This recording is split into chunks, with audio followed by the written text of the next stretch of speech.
Nous sommes le lundi 18 mars 2019. Bienvenue dans Euronews Soir. Voici les titres de cette édition d'actualité européenne et internationale. Les Pays-Bas victimes d'une attaque dans le tramway et en plusieurs endroits d'Utrecht. 3 personnes ont été tuées et 9 blessées. L'auteur présumé de la fusillade a été arrêté. En Afrique, le Mozambique et le Zimbabwe balayés par un très violent cyclone tropical.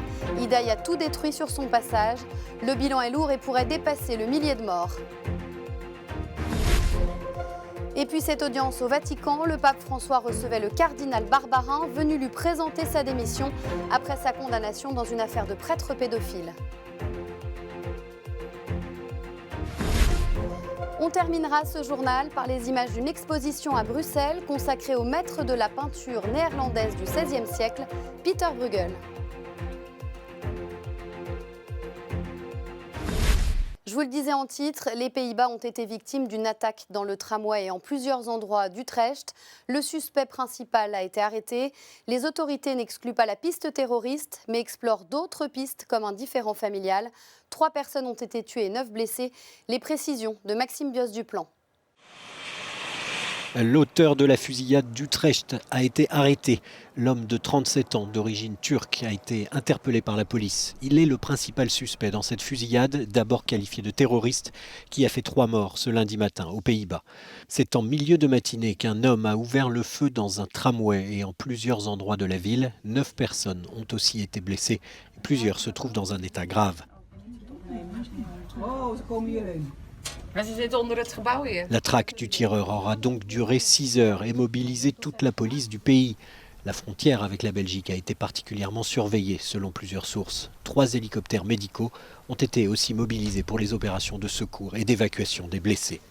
Le Premier ministre Mark Rutte s'est dit profondément préoccupé. Voilà ce qu'il déclarait pendant les opérations de recherche. De eerste berichten geven hoe dan ook aanleiding tot een mengeling van ongeloof en afschuw. Les premières informations ont suscité l'incrédulité et le dégoût. Des gens innocents ont été frappés par la violence.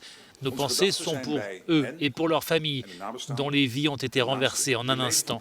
Nous faisons en ce moment tout notre possible pour trouver le ou les assaillants. C'est ça qui focalise toute notre attention. Om de dader of daders zo snel mogelijk te pakken. Daar is nu alles op gericht. La sécurité a été renforcée dans les bâtiments gouvernementaux, les mosquées, les aéroports, notamment celui d'Amsterdam, et la police a ordonné aux écoles de la ville de fermer leurs portes. Dans l'après-midi, le procureur a déclaré que les motifs de l'attaque étaient peu clairs et pourraient en fait être liés à la famille du tueur.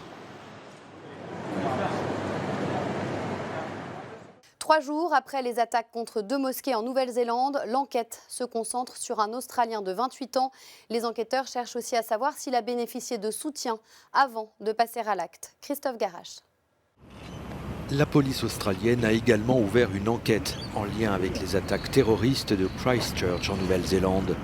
L'auteur présumé de la tuerie, un Australien de 28 ans, n'aurait passé que très peu de temps dans son pays natal ces 3 dernières années, selon les autorités locales.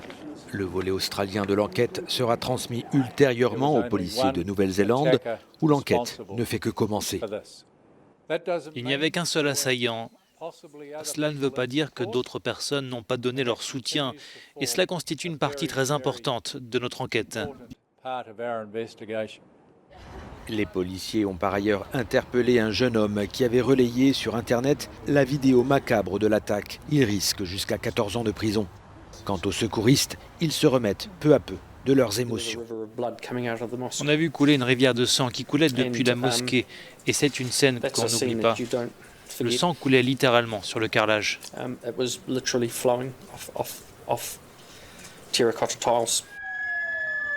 50 personnes ont été tuées durant le massacre de vendredi. 36 blessés, dont plusieurs enfants, ont également été pris en charge. Plusieurs victimes sont toujours dans un état grave. Le Mozambique et le Zimbabwe frappés de plein fouet par un cyclone tropical extrêmement violent. Le bilan pourrait dépasser le millier de morts et les dégâts sont colossaux. Christelle Pétrongari. Installation électrique, arbres, toitures, plus rien ou presque ne tient encore debout. Les dégâts sont considérables après le passage dévastateur du cyclone tropical Idai au Mozambique puis au Zimbabwe. Plus de 160 personnes ont trouvé la mort dans ces deux pays, un bilan qui pourrait dépasser le millier de morts selon le président du Mozambique. Avec des vents à 190 km/h, Idai a tout balayé dans la province de Sofala. Ma maison a été réduite en miettes avec tout ce qui était à l'intérieur. Mon antenne satellite aussi, tout est détruit à cause du cyclone. Les trompes d'eau qui se sont abattues ont noyé de nombreuses routes, prenant des habitants au piège. Soudain, nous avons vu l'arrière de la voiture se soulever et les passagers ont été projetés à l'extérieur. S'ils ne savent pas nager, ils ont dû dériver quelque part.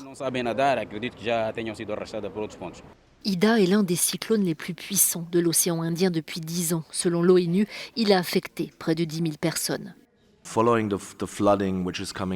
Avec les inondations qui surviennent après les pluies diluviennes, il y a un grand risque de noyade, mais aussi de victimes qui sont écrasées. Et cela peut conduire à propager des maladies. Et puis les conséquences à moyen et long terme, c'est l'impact sur les infrastructures et les services de santé. Rues et routes inondées, maisons éventrées, électricité coupée. Selon la Croix-Rouge, Beira, la deuxième ville du Mozambique avec 500 000 habitants, serait détruite à 90%. En Syrie, les forces anti-djihadistes consolident les positions prises au groupe État islamique à l'intérieur de son ultime réduit à l'est du pays, alors que se pose la question de la transition politique. Guillaume Petit. Les forces anti-djihadistes ont conquis ce dimanche de nouvelles positions du groupe État islamique dans la région de Barouz, en Syrie. L'alliance de combattants arabes et kurdes soutenue par la coalition internationale a lancé de nouvelles frappes dans ce qui est la dernière poche occupée par les djihadistes. Depuis septembre, cette offensive a permis d'acculer le groupe État islamique dans cet ultime périmètre proche de la frontière irakienne. Depuis janvier, 64 000 personnes sont sorties de cette enclave, parmi lesquelles 5 000 djihadistes qui ont été arrêtés. Pendant ce temps, sur le plan diplomatique, l'envoyé spécial des Nations Unies pour la Syrie tenait ce dimanche à Damas des discussions avec des membres du gouvernement syrien pour avancer sur la transition politique à venir.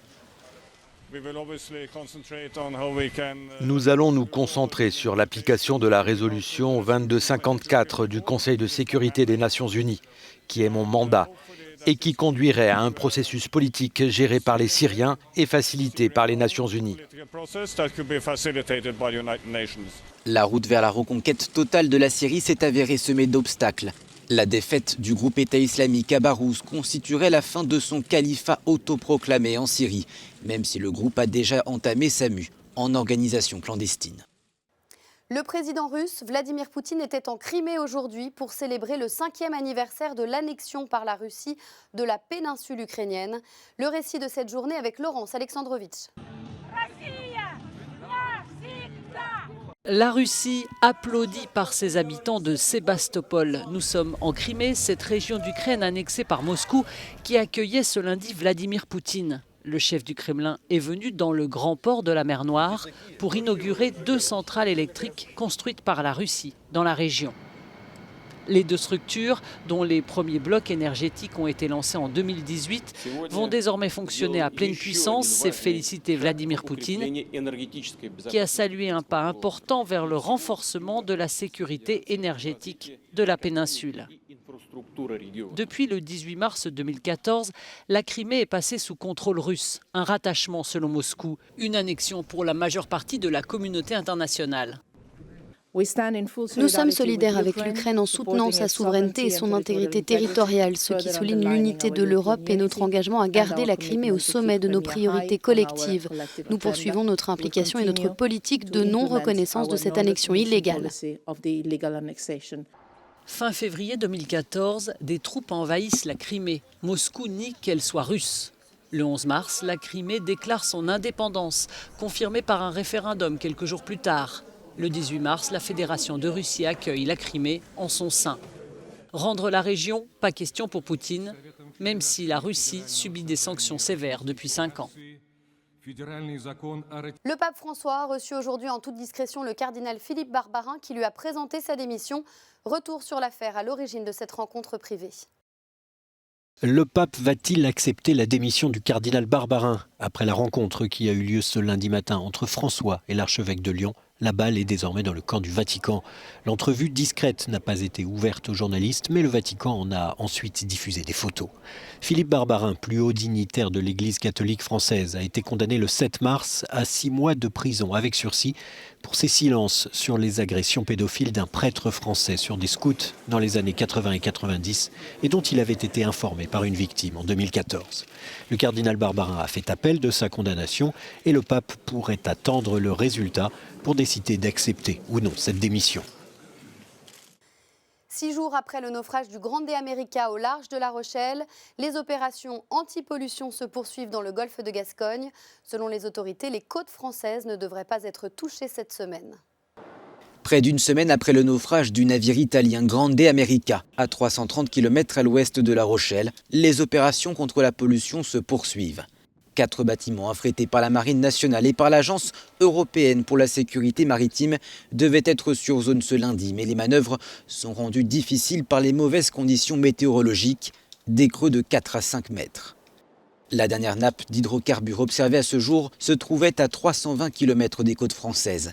Les analyses effectuées à partir d'échantillons montrent qu'elles proviennent bien du fioul rejeté par l'épave.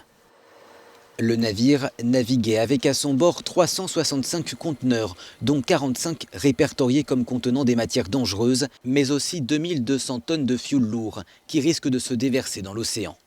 Mais les prévisions de dérive ont établi que les côtes françaises ne seraient pas touchées, du moins pas cette semaine. En France toujours, 2 jours après le 18e samedi consécutif de manifestation des Gilets jaunes, marqué par des violences et des pillages à Paris, le Premier ministre a annoncé plusieurs mesures. Le détail avec Julien Pavy. Le gouvernement français dévoile sa riposte après les nouvelles violences survenues ce week-end à Paris en marge de l'acte 18 des Gilets jaunes. Principale mesure, l'interdiction des manifestations dans plusieurs quartiers du pays, dont les Champs-Élysées, si des éléments ultras sont présents, ou encore l'augmentation très nette de la contravention en cas de participation à une manifestation interdite. Le gouvernement a également annoncé le remplacement du préfet de police de Paris. La réponse doit être forte, a déclaré le Premier ministre Édouard Philippe, alors que des dizaines de commerces ont été saccagés, pillés, voire incendiés samedi sur les Champs-Élysées. 10 000 manifestants ont été recensés dans la capitale, parmi eux 1500 identifiés comme casseurs ultra-violents. La stratégie de la police et la gestion de la crise par l'exécutif sont pointées du doigt. Ce lundi matin, le secrétaire d'État à l'Intérieur reconnaissait des dysfonctionnements. Il faut qu'on examine ce qui a dysfonctionné. Est-ce qu'il s'agit du positionnement des forces? Est-ce qu'elles étaient finalement au bon endroit, alors même qu'elles étaient très présentes autour des Champs-Élysées? Est-ce qu'il y a eu des difficultés dans la chaîne de commandement? Est-ce qu'on a suffisamment tôt donné des instructions pour intervenir dès qu'il y a eu les premiers pillages? De telles violences n'avaient pas été observées depuis le 1er décembre quand des Gilets jaunes avaient pris d'assaut et vandalisé l'Arc de Triomphe. Emmanuel Macron comptait sur le grand débat pour sortir de la crise des Gilets jaunes. 4 mois après le début du mouvement, la mobilisation s'est certes considérablement essoufflée, mais le noyau dur reste déterminé. Face à cette frange radicale, le président français a décidé de frapper fort. On part maintenant dans un village du sud-ouest de la France, rencontrer des expatriés britanniques, nombreux dans cette région. Certains sont installés depuis une dizaine d'années, d'autres depuis quelques mois seulement, mais tous suivent de près les derniers développements sur le Brexit. Olivier Péguy. La Dordogne, département du sud-ouest de la France, un territoire qui abrite une importante colonie de Britanniques attirés entre autres par la gastronomie et le climat. Dans ce village d'Emay, le Brexit est évidemment un sujet de conversation. On se désole des vicissitudes des débats à Londres et on s'inquiète forcément un peu pour la suite. La seule chose qui préoccupe vraiment les Britanniques ici à Emay, c'est le taux de change. S'il s'effondre à cause d'un Brexit dur, les pensions de retraite des Britanniques ici et l'argent qu'ils transfèrent depuis la Grande-Bretagne vont être clairement impactés. Ce couple de Britanniques vient d'arriver dans le Périgord avec pour objectif d'ouvrir une maison d'hôtes. Ils reconnaissent que la perspective du Brexit a accéléré leur installation. S'il n'y a plus de liberté de mouvement après le Brexit, cela va prendre du temps de mettre en place les procédures pour autoriser les Britanniques à voyager vers et depuis l'Europe. Ça va rajouter un risque pour nous. Donc, plutôt que de risquer de ne pas pouvoir venir s'installer après fin mars, on a décidé de le faire avant. Un des points de l'accord de divorce entre Londres et Bruxelles concerne la situation des expatriés, d'où l'importance pour ces Britanniques que le Brexit se passe à l'amiable afin d'éviter des tracasseries administratives. Avant de refermer ce journal, nous partons à Bruxelles pour admirer les toiles du maître de la peinture néerlandaise du XVIe siècle, Pieter Bruegel, dont on fête le 450e anniversaire de la mort. Une exposition que nous fait découvrir Christelle Petrongari. Au musée royal des Beaux-Arts de Bruxelles, une scène apocalyptique se déroule. Des créatures hybrides, mi-homme, mi-animal, s'affrontent. Si vous regardez de plus près parmi le chaos, vous trouverez des chiens couronnés et des anges guerriers jouant de la trompette. Inspiré de l'Apocalypse, un passage de la Bible, la chute des anges rebelles est l'une des œuvres les plus célèbres de Bruegel l'Ancien. L'archange Michel, aidé d'anges, chasse les anges rebelles du paradis. Des visiteurs du monde entier viennent ici pour admirer les toiles du maître du XVIe siècle. Cette année, la Belgique célèbre le 450e anniversaire de la mort du peintre flamand. Bruegel est considéré comme le maître du réalisme. Son travail contraste avec l'idéalisme des artistes italiens. Les Italiens se seraient principalement concentrés sur la représentation idéale de l'humain, qui est bien entendu la création primordiale de la nature dans la pensée contemporaine, certainement décrite de cette façon. Bruegel s'intéresse à la nature sous un angle différent, aux hommes de toutes sortes, certainement aux personnes des classes inférieures, de la classe paysanne, de la vie populaire, qui n'était alors pas un sujet pour l'art, mais également à la nature, au sens de la nature créatrice elle-même. Par exemple, le climat, la météo, les conditions atmosphériques. Bruegel et Bruxelles, une histoire intimement liée. Le peintre a passé la majeure partie de sa vie dans la capitale belge. C'est là qu'il a été inhumé et qu'il a peint une grande partie de ses tableaux. Les musées royaux des Beaux-Arts de Bruxelles abritent la deuxième plus grande collection d'œuvres de Bruegel à découvrir ou redécouvrir cette année. C'est la fin de cette édition. L'information continue sur Euronews et les réseaux sociaux. Très bonne soirée, à demain.